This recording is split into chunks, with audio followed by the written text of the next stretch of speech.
you kind of write your songs. I don't know what that process looks like for you. Like, is there a first draft, second draft, adding music, etc.? Like, what does that? Yeah, it's a really good question, actually, and something that I'm figuring out as I make more songs. And it might actually be, it might have changed up until this point, and it will probably continue to change. It's definitely changed. I think previously it was very lyric and word driven, and the most music I would get would be I would play the piano live while writing it, and then I would pretty much record the vocals and keys, and then I would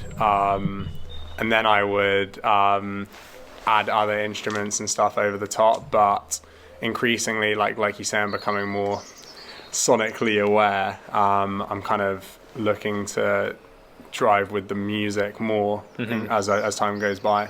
You've got aspirations in music, and I know that's something you're really passionate about, right? Kind of indie, which kind of one of the reasons we connected. I'm passionate as well. I really am a really big believer in the indie path and being able to make money from it. But I think for me personally, I kind of know that at this point, at least, I don't want to focus on making money from it over and above, INF Club and other things that I'm doing. I'm doing a bit of tutoring at the moment, for example.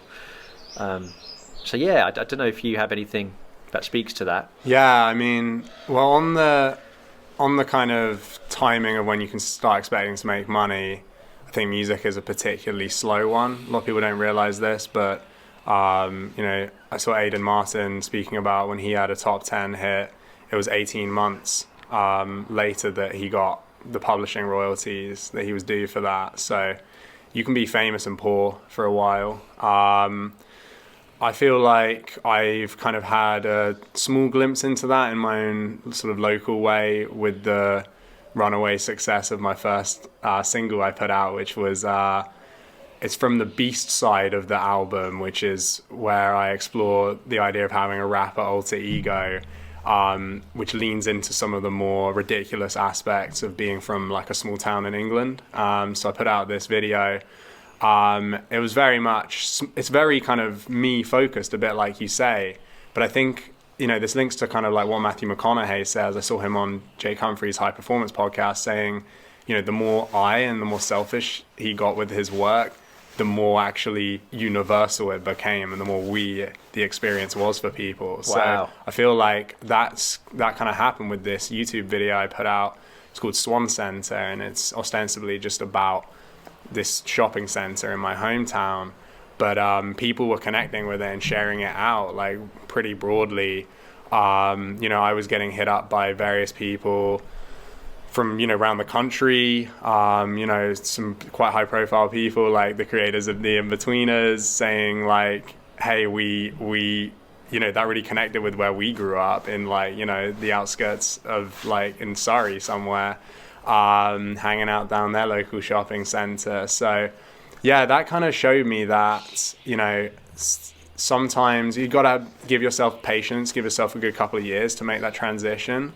But if you spend a good couple of years making great art that is sort of bravely about yourself and your life experience, then there is a really good chance that you're going to be able to really connect with an audience over that time with at least some of your output. Right. You can't always know which ones it's going to be. And then from there, it can make more or less income for you, but I think it would be foolhardy to expect it to be everything, be 100%. But I mean, I am on the cusp of the album launch, so I am really hoping that, because of the fact I'm doing live events and selling physical copies and merch, that is going to start actually having a genuine part of the income stream. Hopefully YouTube channel's getting to 1,000 subscribers soon, so we can get on that partner program and actually receive some of the benefits of being on that platform. London, everyone's rushing around. A lot of people are. There's a lot of focus on kind of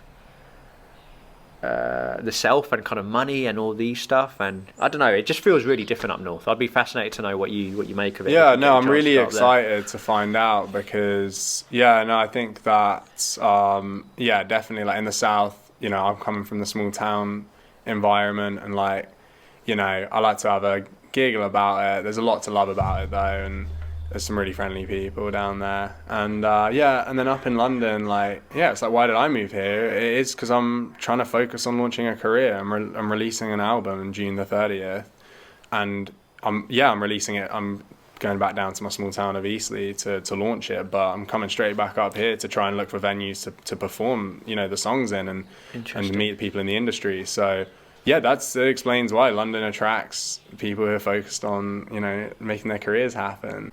You can find those people and surround yourselves with those people and kind of have exchanges like this, and there's just something really nice about being around your people, so to speak.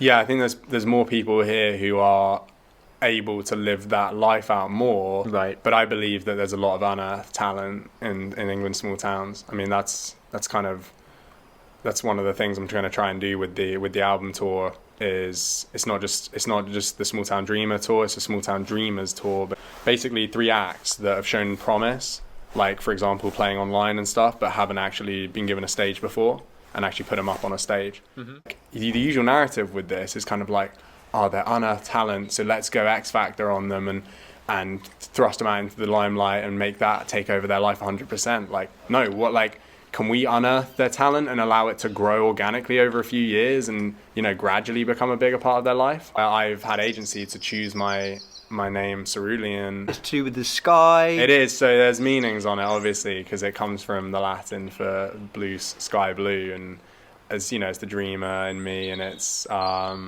it's the dreamer, and it's also a reference to, in Pokemon, there's a Pokemon city called Cerulean City. So it's kind of just like, there's a lot of fun and dreams in there, but it all comes from who I was brought up as a small town boy. So that's kind of like the basis, and then where I want to go with it. But I'll never forget this album.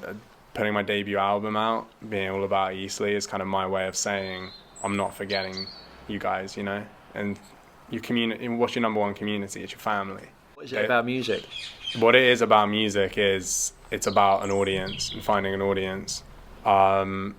Sonic experiences can help people to access a way of engaging that is not in the realm of analysis and language. So this speaks a little bit to kind of like what we were talking about earlier with how the internet is messing up how we interact, is that for a while it was very verbal and analytical, and like you tried to make a claim for Twitter being rescuable as a human experience. We might disagree slightly there, because I think the effort that they've made to do live audio experiences might rescue it, but broadly speaking, asynchronous verbal communication, it is not a way of bringing human beings together. Language will always just be a point on which people can divide and disagree. So much better way of bringing people together to have a good time is Sonics, and it speaks to. Would you say over video as well? So for me, it's like a lot of my productions. So this is why the company that I'm about to kind of form to run the album tour is going to be called Cerulean Sounds Productions, because the sounds are in everything, but then you can produce content of whatever form. And with the way the technology is changing, I don't want to box myself into what those experiences are going to be like. But I think what you'll see running through all of them is Sonics, because it's something that it can just engage people at a kind of the most human level. It's just it resonates with something deep within us. You'll know that from Avicii, the bass lines just resonate something really deep. It's that deep, the depth of the bass. And that's kind of what that's something that I try and explore with my music. I'll be honest, I was getting goosebumps when you were talking about the experiential side and over the kind of rational analysis. Really, like, it hit a chord there where they're like, oh my god, this guy is, we're feeling his vibe, like that vibe that is coming, like we're feeling it deep within us because that's our experience too. Super powerful. But what do you think about, like, you picked the example of the Swan Center one? Do you think humor will always, it lives on in the like linguistic analytical space then? Or do you think the humor is more of the? Do you think humor is more of the vibe? Like, that's a question, and I can feel what you're getting at because I know that you have a humorous take in a lot of your music, right? This is my thing. If it's coming from, it sounds like a cliche. If it's coming from a real place, and that humor side is a real like part of you, it will be felt by those who need to feel it. I think if you're being real, like whether that's humorous, like whatever emotion that is, like whatever you're saying, you'll connect. Yeah, she lives here. Oh, do you mind if I give it to you? Yeah, it's fine. Perfect. Man. Thank No you. worries, mate. Cheers, Thank man. you. Thank you. A lot of deliveries. Is this, to be honest though, like, is this a pandemic thing? I feel like people are ordering stuff more. People have online. Yeah, the UK economy has massively switched to e-commerce. It's huge, isn't it?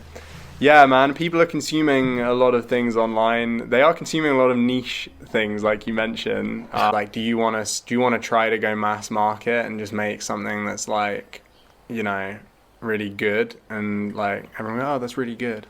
Like that. So I listened to like Alfie Templeton's like mini album which dropped the other day, and she's like, that's really good. It's produced so well.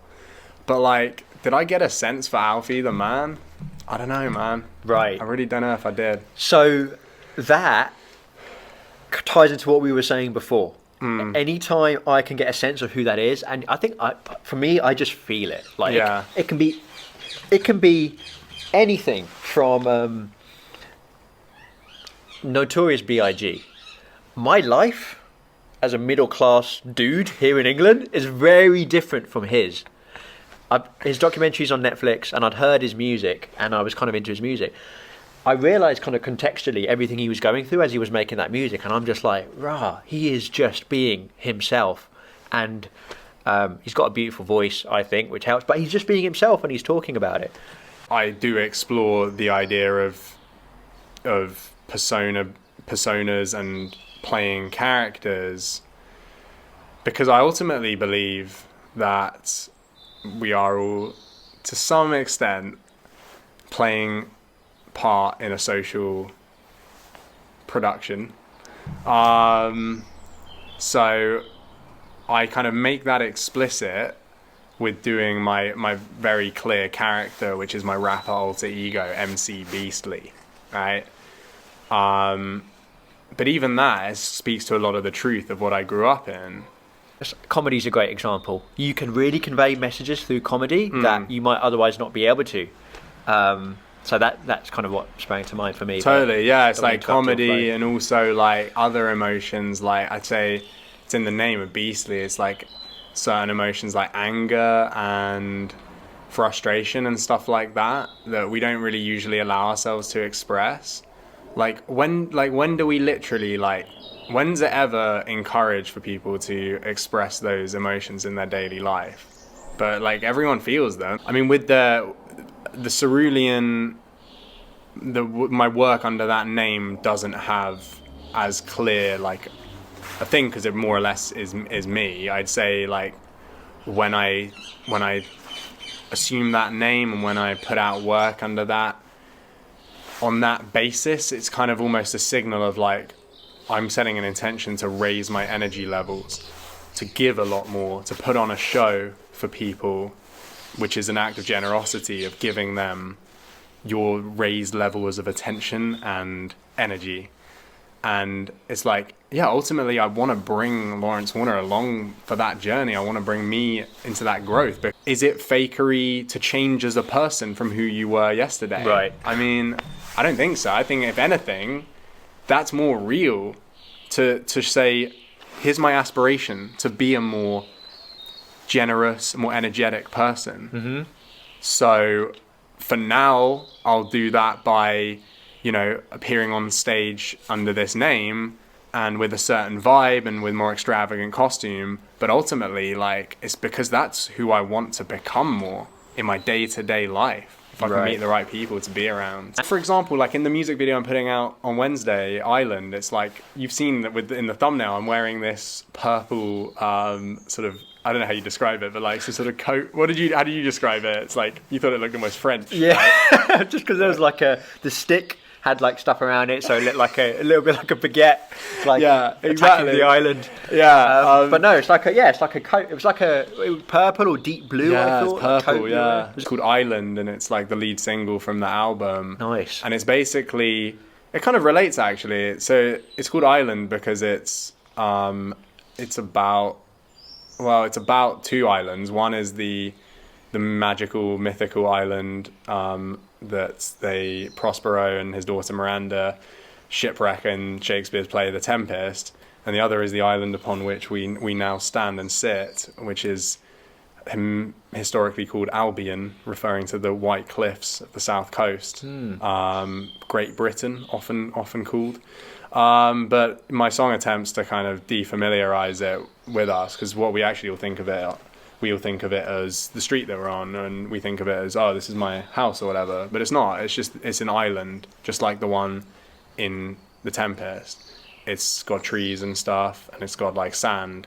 And so in it, I don this purple coat. It's almost kind of mage-like, and it's to kind of get into the vibe of like the Prospero, almost magical aspect on this beautiful island in the sea, in the North Atlantic, with waves washing up on the coast of its shores, with the green cliffs overlooking, and there are gatherings of people who have gathered together in a certain place nearby, and different tradesfolk and whatnot. Like, and I'm the jester. I'm the jester of the town, and I play music to enjoy. So which one is more real? To say, oh yeah, I'm a performing artist. I went to Bournemouth to make a video for YouTube, or what I just described. Which one is more kind of real and true? You've added so much more detail and vibrancy and like character and colour. Yeah. Character. You've added character. Isn't that interesting? Right. You can add character and something becomes more true. Yeah. What is that? And now think about with me and how I present myself. I can say, oh, who am I? It's like, oh, I'm Lawrence Warner, and I'm 26 years old, and I'm from Eastleigh and I live in Ealing.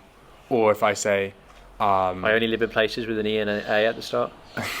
Where's exactly, next? yeah, moved in early. Or is it more true to stand on stage, do a costume change, say, hi, I'm Cerulean, and start playing the song? Which one is a more true thing? Do you see what I mean? Definitely going to be something I think about, how adding character can make something feel more true, more real.